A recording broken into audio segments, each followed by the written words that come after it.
জামাত ইসলাম কি নাগরিক নয়, এটা জামাত ইসলামের বর্তমান পরিস্থিতি ঠিক আছে ভাই, আমরা তো দেখতে পাচ্ছি না এতদিন মানুষের বড় করে গিয়েছে, আজকে যদি জনগণ ছাড়া কি জানে সবাই গেছে মানি না মানবো না, মনোনয়ন প্রত্যাহার, মনোনয়ন প্রত্যাহার, মানি না মানবো না।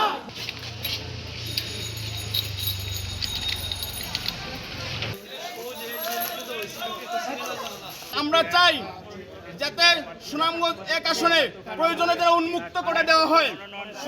আমার উস্তাদ উপাধ্যক্ষ মাওলানা তোফায়েল আহমদ খান, উনি একজন হার্ট সার্জারির রোগী, উনি অসুস্থ শরীর নিয়ে প্রতিটি মানুষের গড়ে গড়ে গিয়েছেন।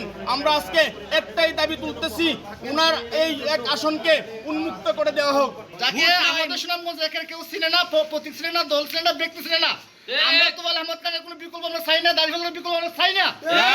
যে প্রার্থী মানুষের জন্য কাজ করেছে, মানুষের দ্বারে দ্বারে গিয়েছে, মানুষের দ্বারে দ্বারে গিয়ে তাদের সমস্যা সম্ভাবনা দেখার চেষ্টা করেছে, আগামী সুনামগঞ্জে এক আসন করার জন্য যে প্রার্থী কাজ করতে পারবে এমন প্রার্থী আমরা চাই। তোমাদের আবেগের জায়গায় যিনি আছেন উনি শুধু একজন প্রার্থী না, উনি একজন জেলা আমির। উনি বাংলাদেশ জামাত ইসলামীর জেলা আমির এবং কেন্দ্রের মজলিস শুরার সদস্য।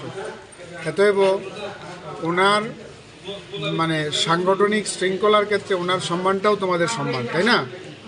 এজন্য আমি বলবো যে আমার ভাইকেও মানে যাইতে দাও তোমরা। আমরা এখানে ওয়েট করছি, শেষ সময় পর্যন্ত অপেক্ষা করব।